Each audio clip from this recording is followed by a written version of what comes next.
Good morning, everyone out there in the Owwll community. This is another amazing episode here on the Owwll Podcast. We have a husband and wife episode right here in the studio today at Owwll HQ. I'm joined by Ellie Santra, my co-host. What's up, Ellie? Welcome back to the studio.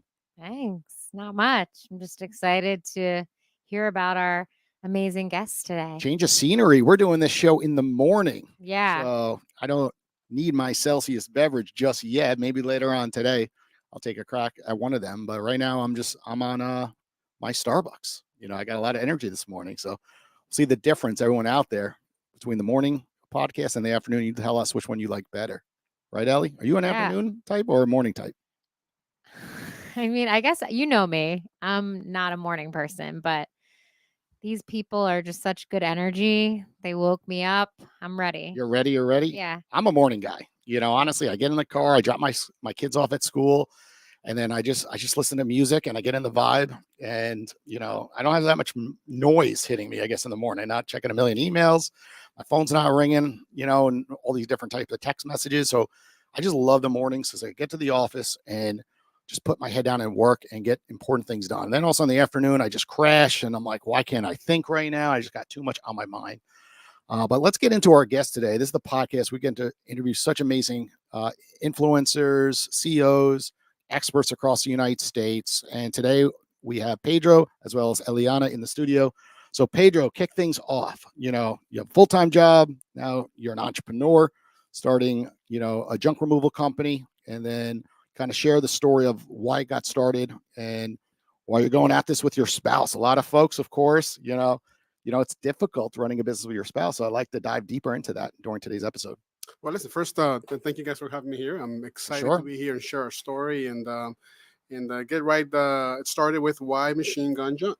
Yeah. So I'm a veteran, served in the Army for 9 years, and did my combat tour in Iraq, Afghanistan, and also worked as a security contractor for several companies for the Department of State, doing protection for executives, for senior congressional leadership, such as senators, you name it, any name you can drop. I probably took care of it in Afghanistan or Iraq, and the Secretary of State at the time was Hillary Clinton, and many other VIPs. And because of that background, we obviously machine gun junk. When you think of it, oh, machine gun. Well, we changed the GUN for GONE, and the reason for that is because we wanted to do something that appealed to everyone, not just a certain crowd of people, a certain political, French. It just everybody the same, that can be fun, not just like an actual guy with a machine gun as a logo, but it more like, hey, we look at it, what does that mean, and a veteran will get it immediately. Of course. So I got to ask, who came up with it? Was it you or was it her? So she gives me the credit, but okay, the reality is we have this huge whiteboard in our house. I think it's like 7 by something. It's a huge it's whiteboard. Like a 6 foot whiteboard. It's huge from her previous job. So, thank you now, CFO. And we started writing names down. One of the names was Guardians of the Junk Legacy. I mean, things was funny. Sure. We were going to town, and finally we put machine gun and then machine gun junk. And then like, what does that mean? Well, we can fire people's junk away. So, we ended up with the logo, and that's how it came. We ran it by our website designer and a Google Ads person, and said, this is gonna hit. This is something that is pretty catchy, and that's how it came up. And then it was, her say, my say, and we kind of merged together and say, let's do it. Eleana, speak to the marketing side of this for a second, because you're a marketer. Right. And, he's on the other side, doing 9 to 5 security details. Yes, he probably has a marketing background inside, but that's not his day to day, but it is with you. So kind of explain how the brand came alive in those early days. Yeah. So we have always wanted to have a business of our own and try doing things that were a little less taxing on the amount of commitment and responsibility we would have to have, given that I also had a full-time corporate job, just as he did. And once I transitioned out of that, we said, okay, now our bandwidth has opened up. What other idea can we come up with and do, right? And be successful in, and really hit on all the different nodes of us wanting to mentor young men coming up in this business, which I know he's very passionate about, us being able to provide for our family and create a legacy, right? Also the philanthropic side of it. I'm very philanthropic. I'm all about empowerment. And, you know that from this other times you've met me, while marrying up with the sales and marketing background that I have, which, many companies have hired me to perform that and with their services and their products. And so for me, it became exciting as a new venture and to really take the reins on, okay, what does, the partnerships look like with the types of people we need to be speaking to formulate those relationships? What organizations are we going to be forming relationships with to donate the items that we receive? Because we receive all sorts A lot of junk. of, some people call it junk, other people call it, a treasure, so it's been an exciting venture to see how that framework gets built out. And now that we've done that, now it's a part of, okay, how can we handle all the business that we've been receiving? Well, you think about the baby boomer generation, right? My parents, your parents, Ellie, it's like they never threw anything away, right? Everything that was purchased, eventually when you stop using it, went to the basement or a side closet room. Ellie, do you agree on this? Like, Yeah, how my much crap parents do you have at are home? leaving their house right now. They're moving to Florida, and they just had a junk removal company come, and it's all in the basement. Literally, when you said that, I had to laugh and it was stuff from our old house that like they never gave away, like furniture, so much like nice stuff too. But people don't know, expensive like designer furniture, but people don't know like what to do with all of that. And they didn't really want random strangers coming to our home to, give to sell on like eBay or OfferUp or whatever the websites are. But I'm curious how you said you decided you wanted to start a company together. Why junk removal? Like, where did this idea come about? So there's always a Oh, there's this always a sounds like an interesting topic right here. there's Yeah. always They're laughing. a birth of something. We tried we tried e-coms and we failed. It didn't work out. Lost a little bit of money there, but we were thinking to ourselves, let's do something that is gonna put us on the map later down the line. I still like to tangible. something that Okay. we can touch, something Yeah. that we can have, Mhm.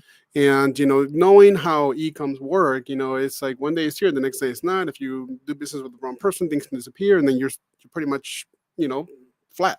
Mhm. And we brainstormed and try to find something that can get us to our ultimate goal. Our ultimate goal, long range, it's for us to own commercial properties. Okay. That's the end goal. And how do we get there? What do we do as a stepping stone, but also build a small legacy that we can continue here while we are able to use this to get here? Mhm. And junk removal was one of the things that kept popping up. And Oh, one time I went in the YouTube wormhole, as we all have, and Mhm. it was not just a day, but it was weeks Mm. and weeks and research. And there's tons of video, very competitive system. And I saw it as, your typical AC companies. They're everywhere. Mm. There are hundreds of companies within, zip codes sometimes. And the way to gain business and to be successful is to providing a product, that is above everyone else. And what I see here in South Florida is that the customer service part of service is not Is here. lacking. It's Let's, lacking. let's just be honest. It absolutely It sucks. sucks. And Yeah. the minute you drive your car, like, my full-time Uh-huh. job, the office is in Miami. I rarely go there, but when I do go, the minute I pass the Golden Glades or go past in 595, I'm like, oh God, I don't want to be there no more. But it's the service, it's the attitude, it's the society has been building all this, I don't know, ramped up energy where no people are doing you favors rather than giving you a service when you're paying for it. Why do you think it sucks so much? I think it's a societal thing. I think it's the stresses of everyday life, the traffic, the amount of people coming in, the different cultures into one little localized area, and on top of that, it's just the economy, the inflation, everything. People are stressed out, and also the newer generation. We're not teaching people customer service. We're not teaching people how to, a young kid, hey, hold the door for the old lady. Something as simple as that translates. But why is like Chick-fil-A able to get it right in South Florida, Training. but then the other junk removal companies can't, right? So kind of talk to that. I think it comes down to a sense of pride in, do you value the work that you're doing? Exactly. And, a really great example is when we see kids in this country walking home from school or walking home to school, they're not excited to learn something, to receive an education so they can then go and do and become somebody in this world.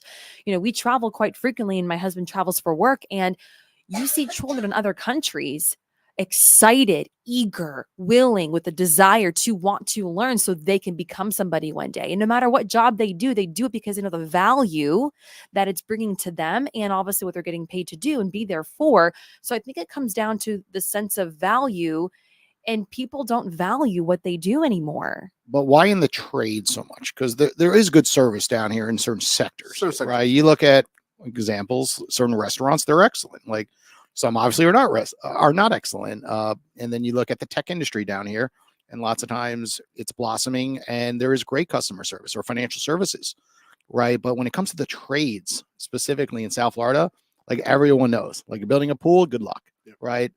Everyone will recommend one, but even the best ones, even on the top 50 pool builder list, are like, be ready. It's not going to go well, right? Same with home building experiences, driveways. You want to do your roof, whatever it is like people really struggle down here.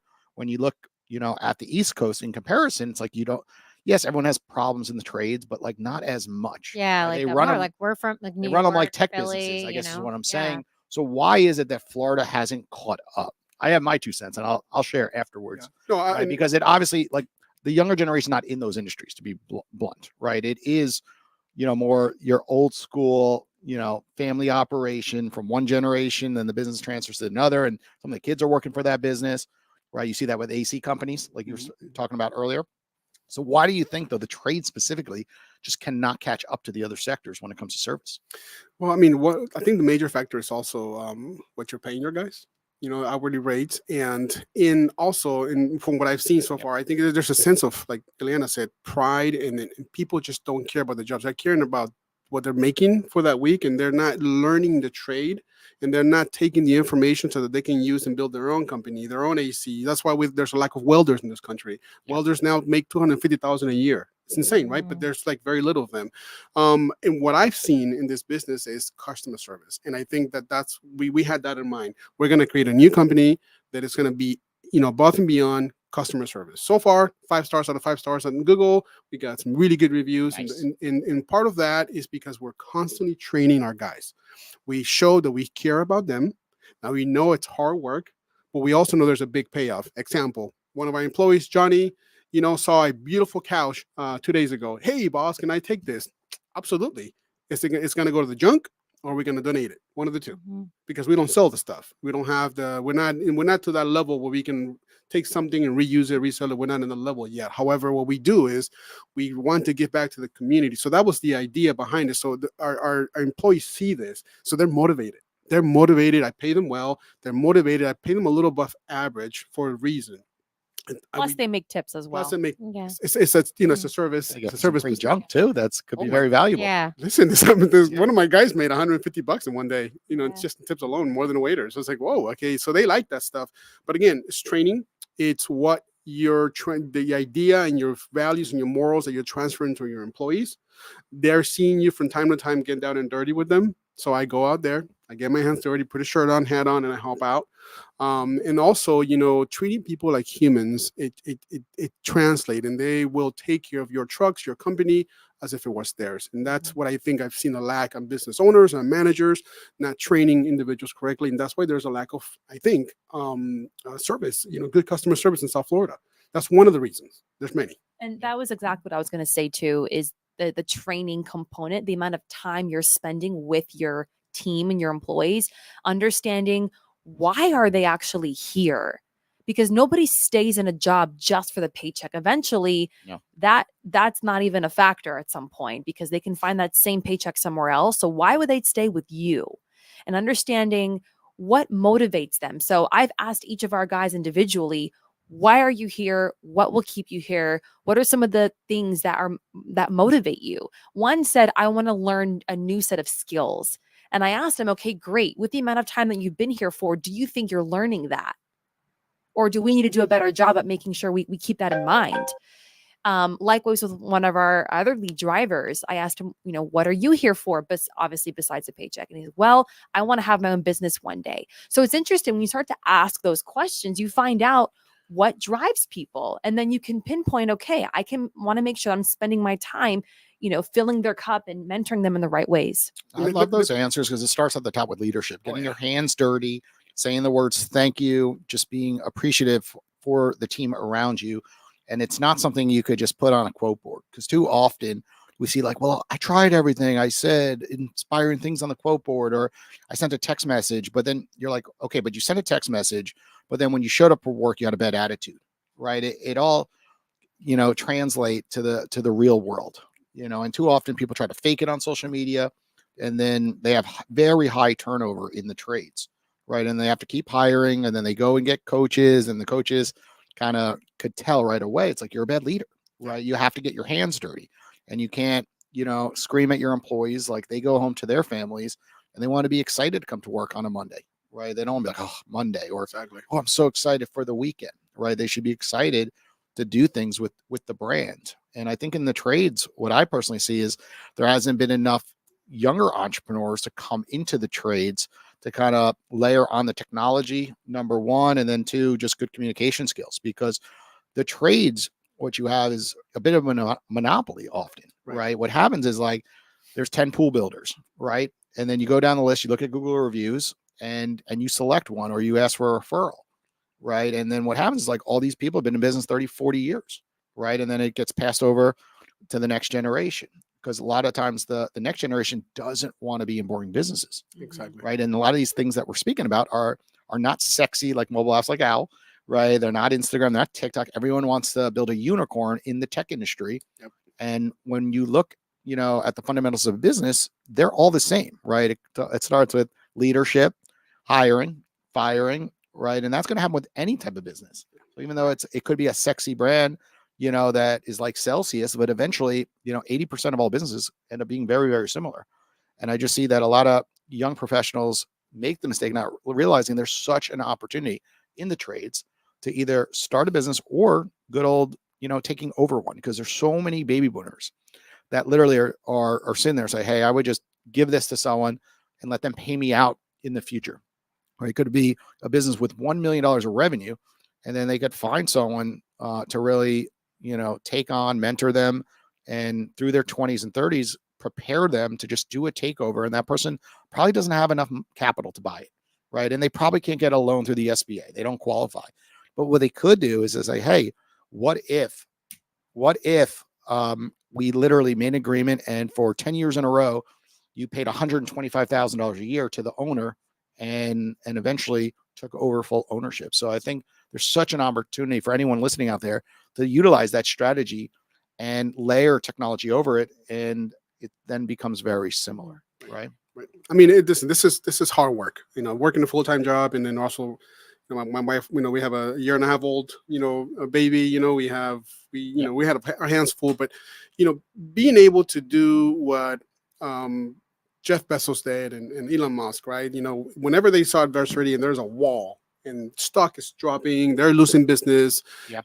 They're able to see what's on the other side of that wall. That's one of the notes and messages that I took from multiple trainings that I've done with Amazon. I work for Amazon MGM Studios and Prime Video now. And, it kind of rang on me, like being able to see what's on the other side. Like that kind of train your mind to that. Never give up, never quit. Our business is not profitable. Yeah, we just started the business. However, it's in the long game, it will be. So you have to have that in mind that, you do what you're supposed to do. You work hard, you train your people, you put the money where it needs to be. You're very frugal with the things you do. You're going to be successful no matter what. And, one of the lessons that I go back to is when I was in Iraq in 2004, I was an infantry guy. So I saw a lot of combat.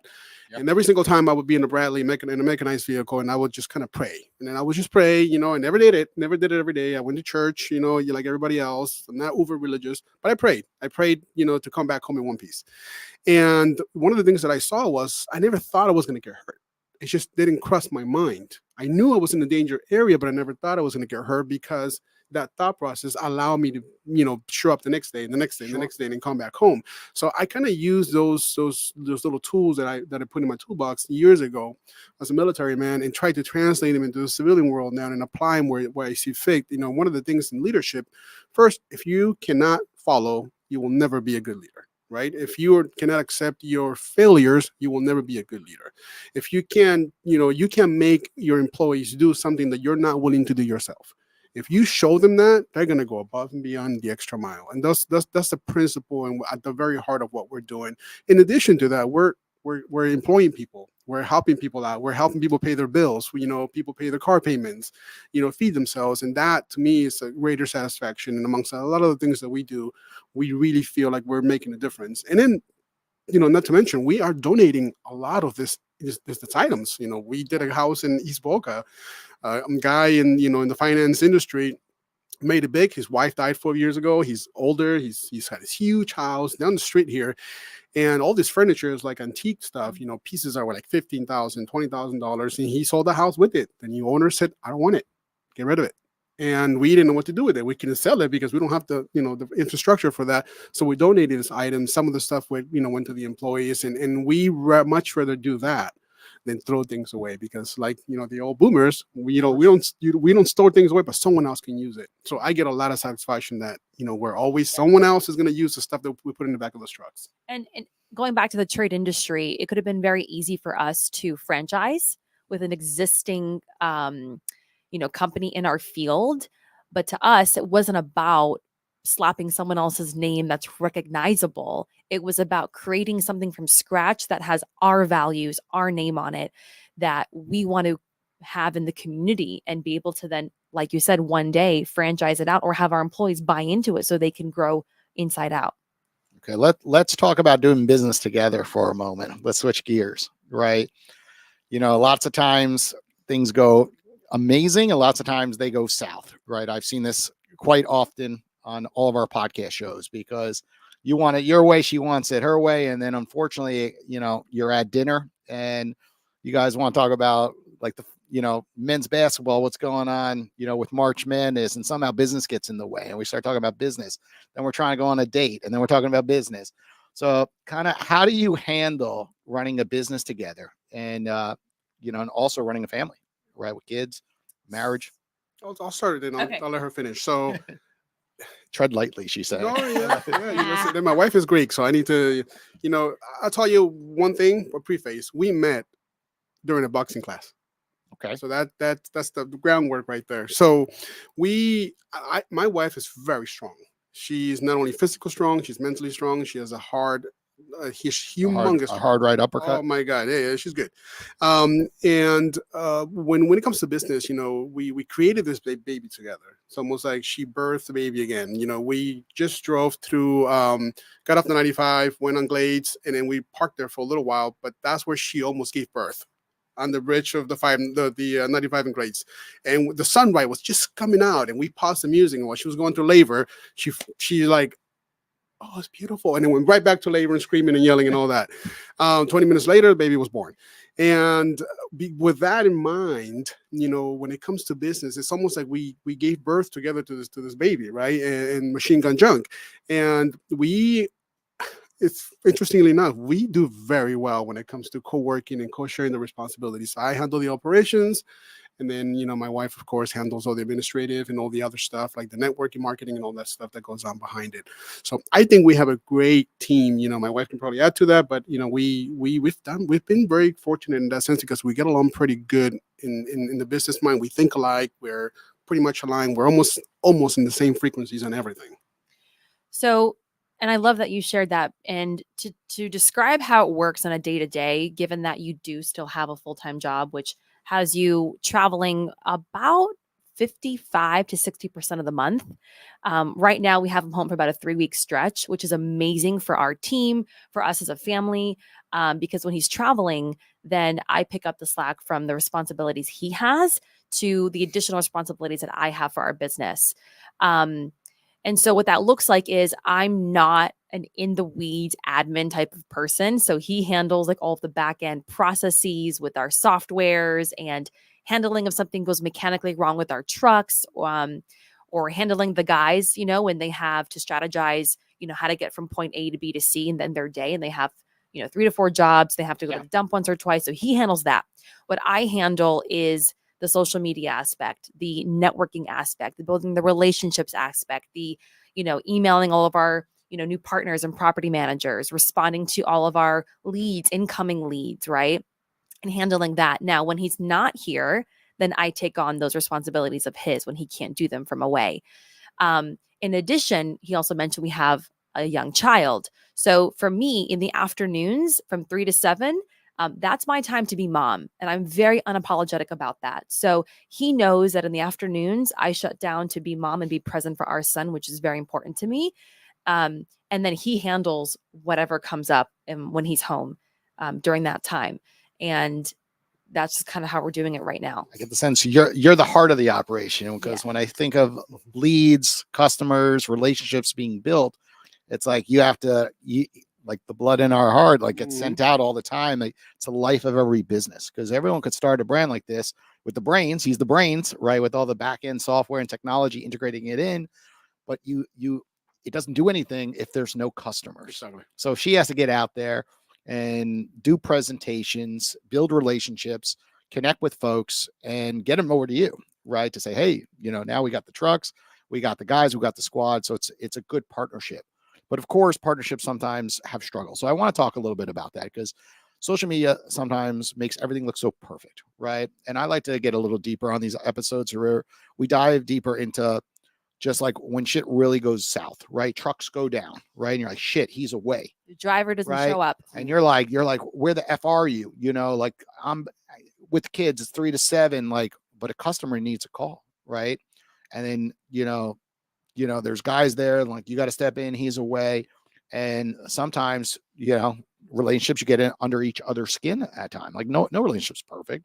I've been married for 12 years now, right? And it's always going to be a struggle when you're dealing with calls coming in on your cell phone device at 9:00 at night, text messages, emails, and also just like having a bad day. We all are guilty of having those days where we come home, we feel like shit, and then somehow like the other partner says something and you're like, really? I'm having the shittiest day of my life and you have to do this now, right? So talk about like the hardest thing running a business together, and a real like story, that came from it. I think the hardest thing is when you have a 1.5-year-old, which you can't control.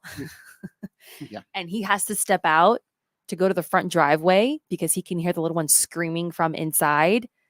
That's the hardest part that we have to deal with right now, when our little one is just having an emotional meltdown and we still have to show up, not just for each other, but for our business.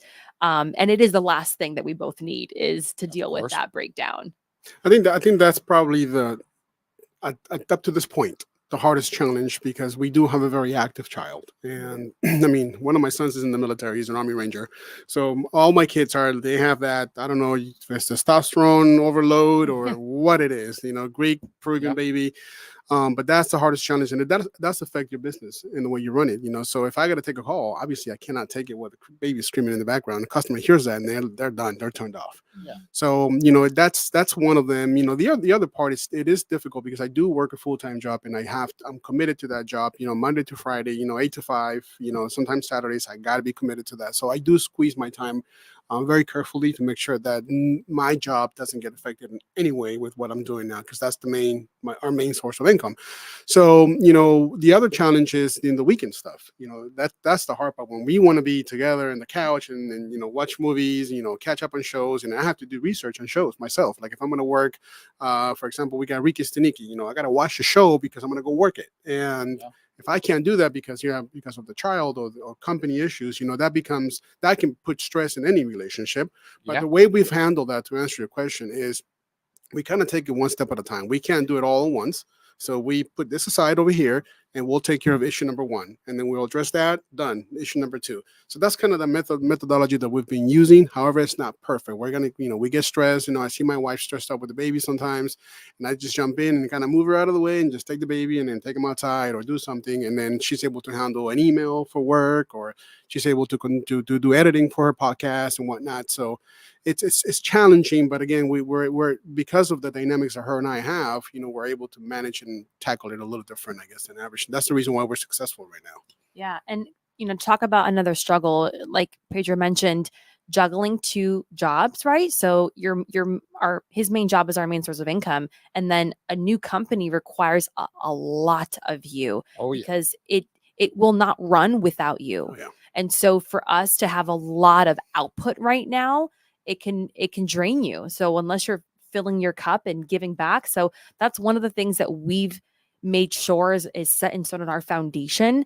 And it came into play once our son came in the world, because that can destroy a lot of couples when you have a child. And it's a complete night and day shift in your dynamic. Now you have no time for each other, let alone the next birth of a business. So we make sure that we still give back to ourselves at least, 1 to 2 hours into our day, whether it's in the evening, or we say, hey, I have this thing going on today. Do you want to come with me so we can at least be together? Sure. And that really helps us make sure that we're on the same page, that we're connected, so that when the hard times do appear, or like our driver didn't show up, or, we had 3 cancellations in the day. And because we're still new, every bit of business counts till we get to that point of our break-even point to extend the life of our capital that we have for operating expenses. So yes, there are those types of struggles that happen, but I think the main core, especially for your husband and wife dynamic, is to make sure that you're both connected. And if you're not, how can you do that? Clear communication, always communicate, transparency, and then just setting the roles, right? So that we're not jumping on top of each other. Yeah. And everyone's been in that situation where you have lack of sleep. Oh. Yeah, I had the first year of a newborn. I was like, is my heart okay? Like, doesn't feel correct, right? You wake up in the middle of the night, it's your turn to change the diaper. It's your turn. And you're like, F you. I did 4 days in a row. I had a bad day at work. How could you do this? You do it.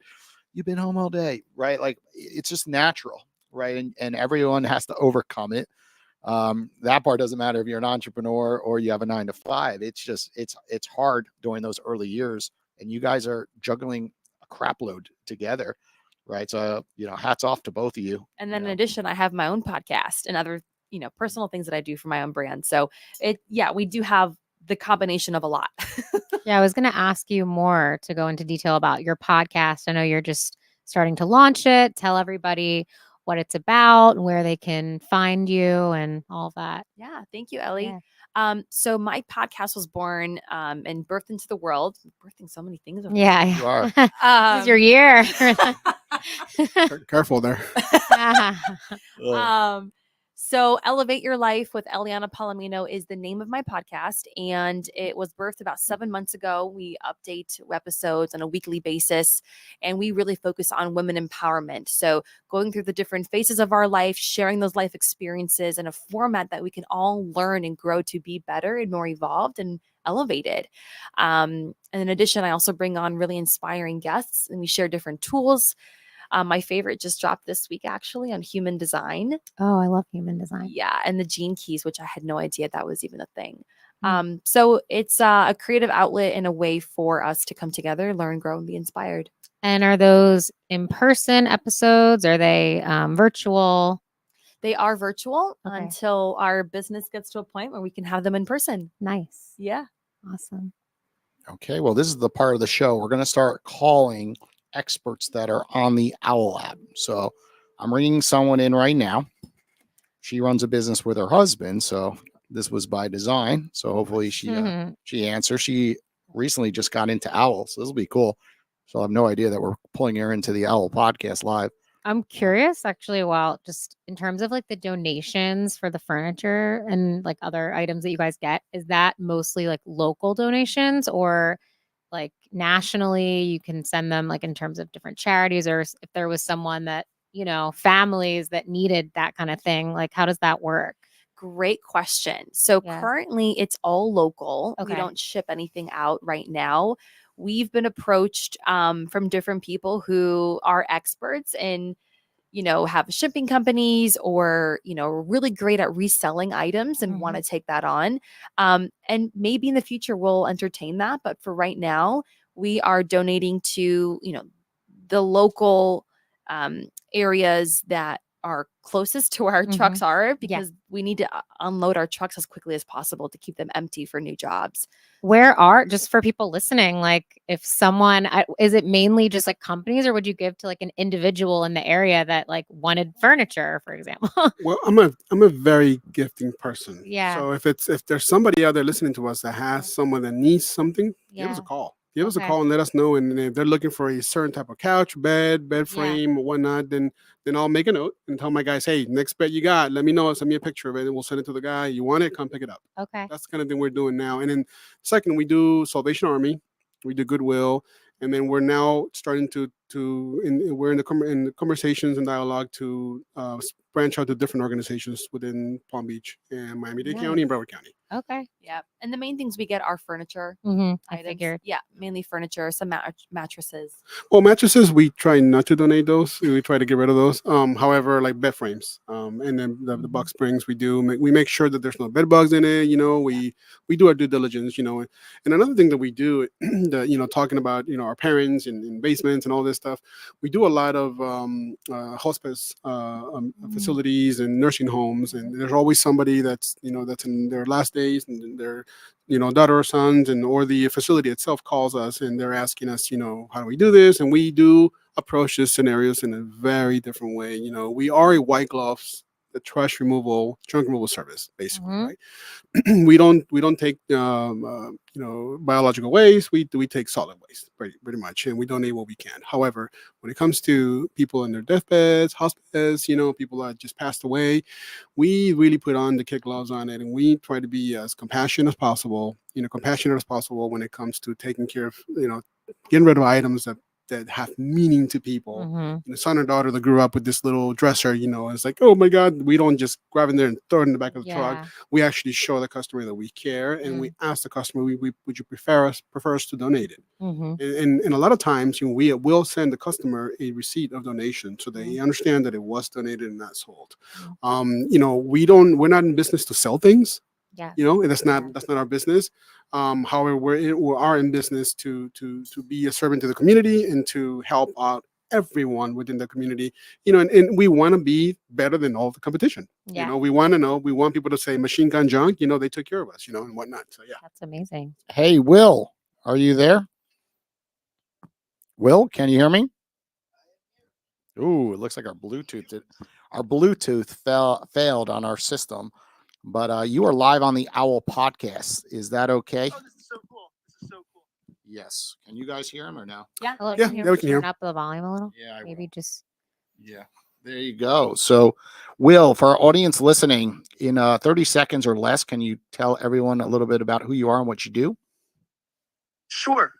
And thank you for the call. I appreciate all. I really do. So super quick. My work basically is regarding people who, usually mothers and fathers, who are in high conflict situations, whether it's going through divorce or whether it's co-parenting. There's ways to deal with it. And one quick caveat is I helped a woman in the UK where her ex-husband, they've been divorced for a number of years.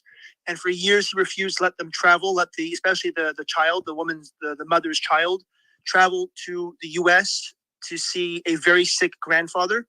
And within 6 months or less, just words alone, no court, no whatever, we were able to get her passport signed and the travel letter. So she was able to see a very sick grandfather. So that's, in a nutshell, what I do. Wow. I could have used you when I was a kid going through that. On the mic because he can't hear you. Oh, I said that I could have used your services as a kid. That would have been very helpful. Oh, I appreciate that. Unfortunately, people need, this kind of service. And I'm sorry that you had to go through what you were going through. So Thanks. Do you have a question for him that comes to mind?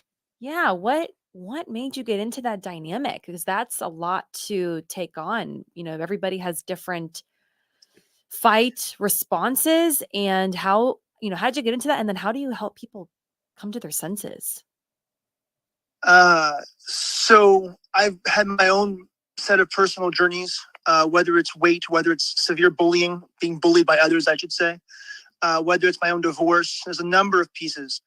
But ultimately, I was doing special victims investigations, so human trafficking, sex abuse, the heavy stuff for 15 years. Wow. And while doing that, there was a pattern that I started to see, and I was slowly able to help those when I was working for the government.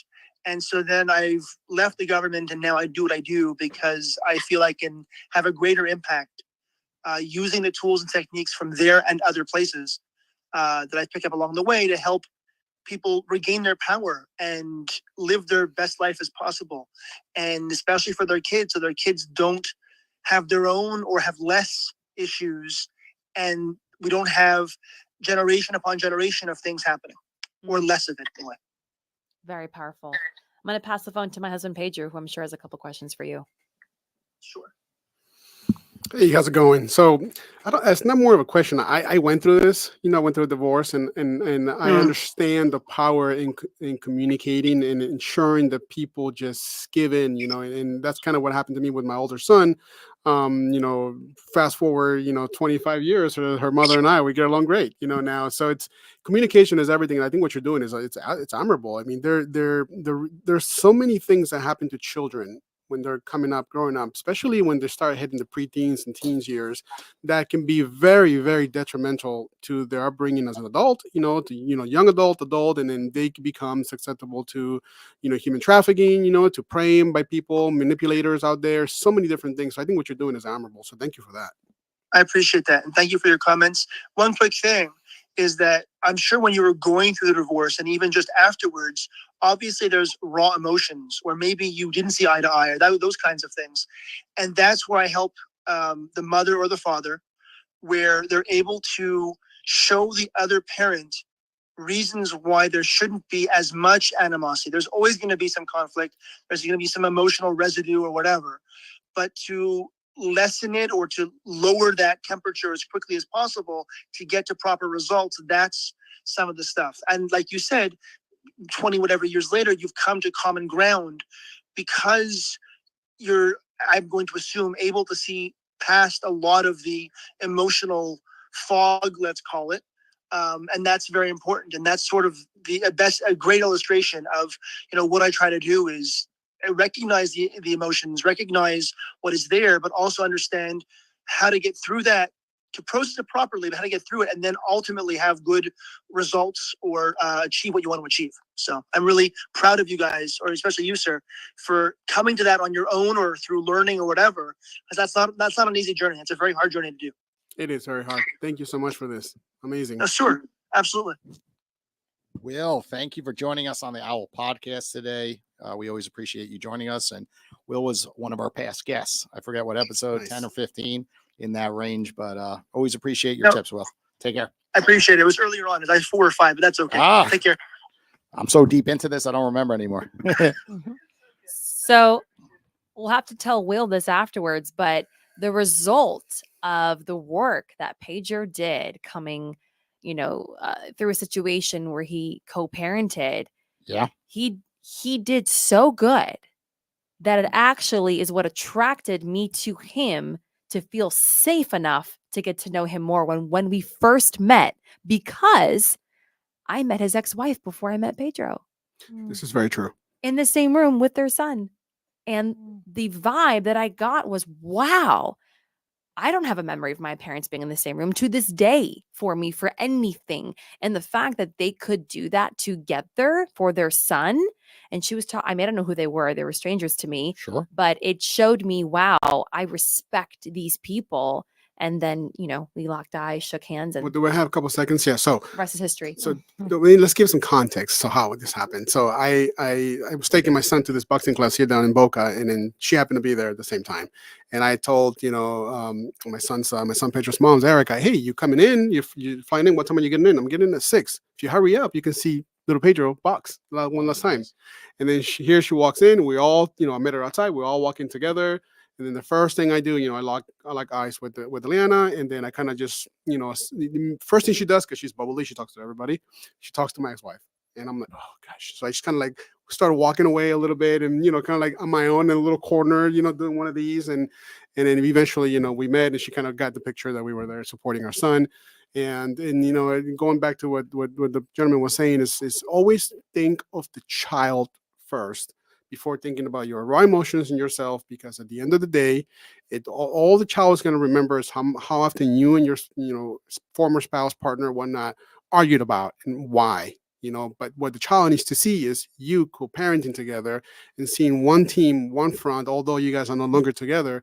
And now your child has growing up with no animosity towards either one of the parents. And that's exactly what we have. We have an amazing son. He's a great, bubbly, kid. And, his mom and I were constantly in constant communication. We're staying on top of his grades. He knows he can't play one or the other. And that's because he never heard me once say anything negative about my ex, and he's never heard, her say anything negative about me. And that's kind of what we foster. And it's because I learned my lessons throughout life that, I grew up with my parents being split, and it's you don't want to repeat, what you've been taught, subconsciously, unconsciously, unconsciously, as you grow up, you see your parents, being a little violent with each other. I had a rough childhood, coming from Peru to here. And I just didn't want to repeat that for my child. And this is where we're at now. So yeah, amazing. That's awesome, because so often, unfortunately, people break up and, courts, lawyers, right, just like take the worst out of people, unfortunately, especially when money is involved. And it doesn't start out that bad, but somehow it gets bloody, right? And you hear these stories, and, it has to be repaired, right? And sometimes it never does, right? And the poor child just watches the parents, bicker and bicker. And it's unfortunate, and it's awesome to see that early on you didn't want that experience, and nor did your ex. And thankfully you could be in the same room together, smile, take photos, and you picked up on that. And you're like, okay, they weren't compatible. It was simple as like, they realized that, they split up, and they wish the best for one another, right? And I wish more people could be like that, right? It tells you the amount of quality a person has when they're able to recognize, this is bigger than me. This is not about me anymore. It's about my child. And I think as a child, the greatest aspect you have to overcome is forgiving without an apology. Because sometimes an apology from a parent for whatever they did or didn't will never come. I love that. I just got So true. I got the tingles from that, because I think just running a business the same way, right? It's like, so often we know in cases where we're right. And we're waiting for, someone to say, hey, I screwed up. I was mean to you on that email. I was mean to you on that social media message, or I was mean to you in person. I had a rough day and I took it out on you, and it never comes. Yeah. People to step up to say they were wrong, comes this often. And sometimes you have to realize, like, hey, lots of times it's not you. I tell that to my wife all the time. She struggles with some of her friends, and I'm always like, it's not you. It's like, it's them. Like, as long as you put good in this world, and, friends of yours are, having some moment in their life and they're taking it out on you for some odd reason, I go, move the F on. Don't think twice, and don't worry about that. Yeah. Because you can't always be looking over your shoulders and think, well, did I do something, to that individual? Like, why, when, where? And I'm the same way with running Owwll. I have a lot of supporters, but no matter what, as you scale any business or any app like Owwll, you're going to have people that jump in and react. And, especially when there's money involved, right? Like, someone puts in $10 into Owwll, they don't value it enough. Like, emails start flying, right? Reviews start flying. Mm-hmm. And no matter what you say, you can't change their opinion sometimes. Mm-hmm. You could say, hey, let's jump on a call, do a one-on-one with you, and I'll explain what's happening. And I would love to help you really navigate our platform better. Nope, they're done. Yeah. F you. All right. So I just look at it as like, it's that what you just said is so important in life in general, not just running a business for us. And it helps you get unstuck. Going back to our business, right? So how to correlate. So the quality of our leads is also something we've had to come to terms with, because there's so many times where, we get tons of inbound leads, and it's about, okay, so how much will this cost? What would the quote be? And, many people leave you ghost. They don't More respond often than not, afterwards, yeah. right? And so we've also had to recognize, okay, is this the type of, is the quality of leads that we're getting and what we actually want? Does it match where we're headed in our company? So many people can get discouraged. Oh, it's not working. Well, maybe you're targeting the wrong people. Maybe you're targeting the wrong audience. So going back to your values and the type of service you provide, you don't want to dumb down that service, right? No. So then it's lining yourself up with the right audience. Which is always hard in business because you're like, I need to pay the bills, right? So often you keep letting ones in the door, and then it creates bad reviews, bad experience because you can't ever make that crowd happy. And then it's kind of like next month we're going to get a better niche type of clientele, right? And it all comes back to relationships, right? Like back to the benefit of Owwll, why it was created is relationships mean everything in this world, right? When you look at successful entrepreneurs, the value of like that one relationship that helped them get to the next level. And when it comes to building your brand, right, like that house you spoke about in Boca, right, that was a very wealthy individual. So I'm going to put you on the spot. Like that did not come through Google, I'm assuming. No. How did you find that customer? I can't tell you the story. It's amazing. We have a house in Boca, in Lotus. I don't know if you're familiar with it. Oh, yeah. I play pickleball across the street at Boca Bridges. Yeah. So we lived there for a couple of years, and then we decided to move to a smaller place, but we didn't want to sell our house. So we're like, okay, let's rent the house. We rented the house. Well, the realtor that helped us with it, he actually helped me relocate back to Florida after being gone for 14 years. And, talking to him, I said, listen, we have a junk removal company, put us out there. Boom. 2 weeks later, we got a lead. And it was Mr. X, here in East Boca. And, we went and did a job. It was kind of technical. It was a beautiful house. We had to take things apart, very heavy items. I actually showed up to help out. And he said, hey, come back in a couple of days. I might have another thing for you. Nice. And next thing you know, it was another truck. And, we do charge, a certain amount for a full truck. And then we did 2 trucks, and then called us again and again. Nice. And again, I swear, we ended up doing over $5,000 worth of business with this guy. And, now he moved to Boynton Beach to a smaller house. I have more stuff. I'll give you guys a call. So what happened is the guy actually enjoyed not only the conversation that we built a rapport. I was there, talked to him, tell him a little bit about myself. Sure. The guy was Japanese by birth, and it happens that my brother is a professional fighter for BKFC, and he's married to a Japanese woman. So we just kind of touched on that, and boom, there was a connection right there. I'm not a salesperson, but I was a recruiter for the Army at one point, so I sold the Army a lot, and I was able to. He loves people. Yeah, he's a salesman. Yeah, I love people, so I'm not buying it. So I talked, and we really went above and beyond. We didn't charge him. We could charge him so much more. We didn't. We stuck, to our lines. There was an opportunity there to build a relationship, because what we're looking for is not that, a couple $1,000s or $500. We're looking for that individual to tell his neighbor and his friend, his cousin, and his, so on and so forth. And because that's how you build a business, word of mouth, relationship building. I mean, you said one thing that stuck out to me, rapport, right? It's a lost art, right? People go in selling and not listening and just building rapport, just asking someone, oh, why are you moving to Boynton Beach? So a simple question like that, open-ended, like, oh, well, my grandchildren moved there, and I decided I want to move closer to them. Oh, how old are your grandchildren? Oh, they like sports, just like open-ended questions that show you care and you're listening, and not always just like, we're the best service in the world, right? We remove junk quicker, better. We have cool trucks, a cool logo. Nope, no gives a shit. Okay, right? What they care about is that you're listening and you're caring for their needs. And that's, again, going back to sales and marketing. It's like people really want to work with brands like that more frequently. And those are the brands that get their ideal client, going back to the original question, right? The ideal client is hard to achieve because everyone wants to take a shortcut. Right. Everyone wants to put a social media post up and then funnel their ideal client to them, and it naturally come in. Right. But the truth of the matter is the ideal clients come through relationships, and then those relationships turn into word of mouth and referrals. And then you get more. Well, real quick, let me add. People just don't take enough time. Yeah. Let me add this real quick. So also going above and beyond, going the extra mile. That is so important. We had an elderly lady at a retirement home, and she wanted us to take a table, 6 chairs, and an old couch. But then she had a brand new couch that she had already been delivered in the front porch, and this huge carpet. So our job is not to bring things in. Our job is to take things out.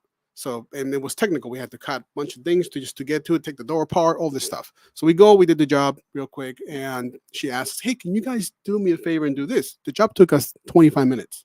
Yeah. But to bring her stuff in and set it up the way she wanted it took us another 45 minutes. I was there for that job.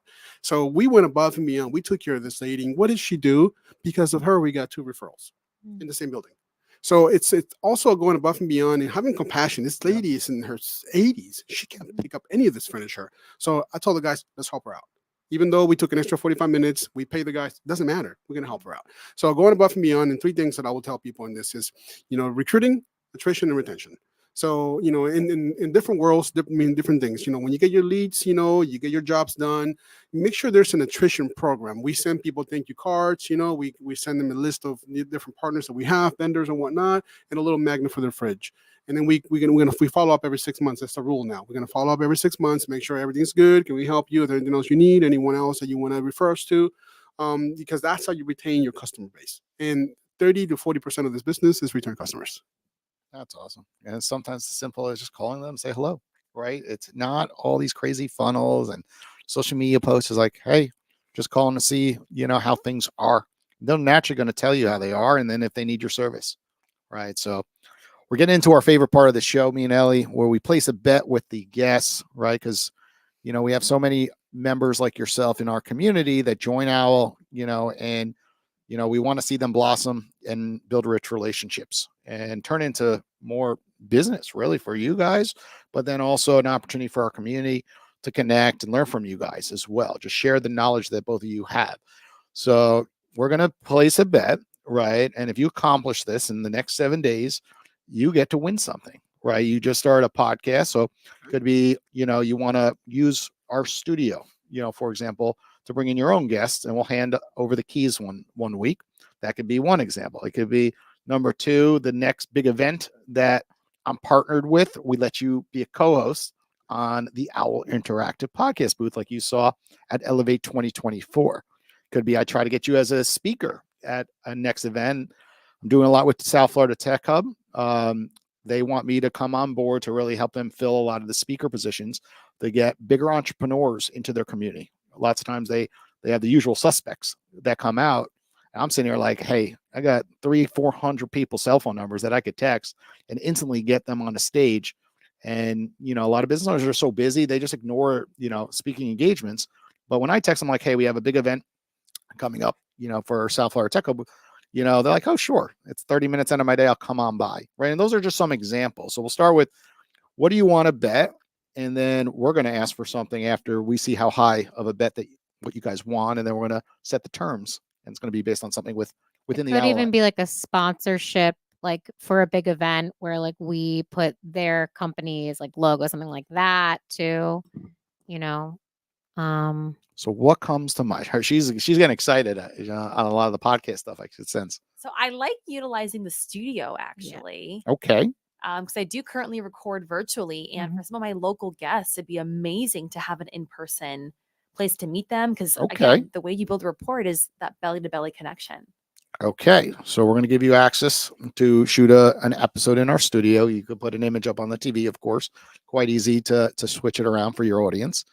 Okay, so Ellie, what does she need to do to get that? What's the challenge? She's got a very busy lifestyle right here. I know. Right. So she's going to have to, we're going to have to set the bar to a certain level where it's going to be like her making outbound calls, I think, in the car, because she's a busy individual. Yeah. And the only way to kind of get calls completed is to kind of do it in between what she's currently doing. It's not going to do it 3 to 7 while watching the kids. That's what so I'd like I know. I don't want to make it impossible for you. I think, well, 2 things. One, I would say 5. I think 5 calls is fair. Outbound. So going onto the app, literally just looking people up, seeing who's live, searching different industries, and within this week, so by next Wednesday, just making 5 calls. They're typically 10-minute calls.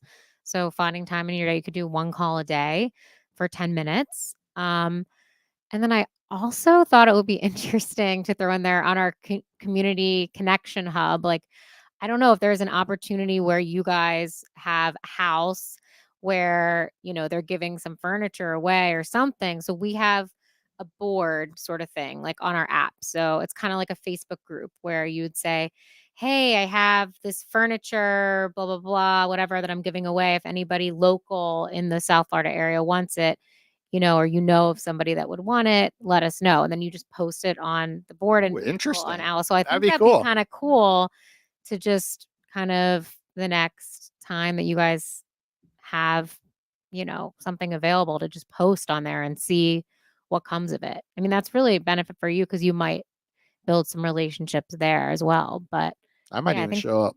Who I think knows? those two things, I don't know. Okay. Let's do it. She has to do the 5 calls. He has to The do one 5 post. calls There you in go. one post. He has Yeah. to post. Mm-hmm. Okay. What do we want? Easy peasy. So Yeah. if you guys don't complete that, Yeah. then what do we get? Yeah, that's it. I know. Well, I'm this like, is- do I need my Free my- junk removal. I live in a cottage, so I have no room for anything. No, in all seriousness, like my mom really needs help. My father passed away in October, and my dad owned a store in New York City called Captain Hooks. He had more crap than you can imagine by any human being. Like he's up there, right? Because and most of the stuff's not in Florida though. Most of it's up That's in the New York. thing. I was He like, got rid of not most of it, but local. what we do is condo has a lot of stuff, and my mom will never get rid of it. It's just sitting there, and we're like, Mom, you gotta get rid of this stuff. And sometimes, like people don't realize it's not expensive shit. Some stuff's expensive up north. Down here, we're talking like there's extra chairs in the corner. There's literally sheets of glass. My dad, that old school generation would go to the flea market or garage sale and be like, these glass sheets are worth money, and just store them in the apartment. Like, Mom, why do you have like 10 sheets of glass up there? And like my dad would eventually like make a table out of it. And there's too many tables. So there's just too much shit in a nutshell, right? I have an idea. So my part of the deal is like, you said free junk removal. I was like, yours sending you my mama's, right? And we're moving some crap. Yeah. I think your software over there has some kind of mind reading, because we have actually come up with an idea. Actually, my wife did, where we are going to do maybe once a month. We're going to go and we're going to put it on social everywhere, and we're going to go do somebody's house for free. So we can start here. Deal. That's a deal. Done. Mama, you're Woo. listening. She does listen to a lot of these episodes. It'll be all over You're- TikTok though. You're Yeah, going on I feel social like both our media. moms. You're going like, to be always- famous. You're asking who watches. Our moms. I'm just kidding, but they do. They Yeah. absolutely do. Yeah, They're yeah. proud of us. It'll be on TikTok and Instagram. We have a partnership with AJ Bufumo. Him and his son go to Costco and do videos on Costco. Little Big Justice, and Yeah. they have like 7 million plus followers, views on their 10 stuff. million 10 views on million the Costco views, video. and Oh, wow. he's our Yeah. partner now. Nice. And so when we do the video for your parents, we will post it out there, and it'll be all over the place. It'll be awesome. It'll be cool. It's very interactive. You want to really go one? You got 5 to New York. You'll see all my dad's. Oh shit. man, No, I'm being serious. Like he is a legend. He had a store in New York City called Captain Hooks. oh wow. So he sold for 30 years. Anything you've seen on the Titanic, some of his stuff, would be in movie sets, because they'd come to his store. And these are the days where there was no eBay, right? So his store had more antiques than anything in the entire world. Right? He was in the New York Times multiple times. When he passed away, he made it in the New York Times as well. So he still has so much stuff. You got like whales. That'd be a good episode. turtles. So If one you day, guys like, one day we can get you up to Yeah. the heart of it. We'll drive our trucks. Yes. Well, And we have partners, with the of different course. junk removal companies, and whatnot. So yeah. Awesome. Well, Nice. thank you guys for joining us on the Owwll Podcast today. Everybody listening, we listed them under the featured Owwll category. So go ahead and make sure you follow them. And when they make themselves available, you will receive a notification, and give them a ring, because until they get up to 10 calls, they cannot change their price from a $1 price. So it gives you the ability to gain knowledge practically for free. And eventually they're going to up that price, because they're busy individuals, as they mentioned during the show. So definitely get in there, connect with them, and learn, of course. Well, that's today's episode. Take care, everybody. We'll be back next Wednesday.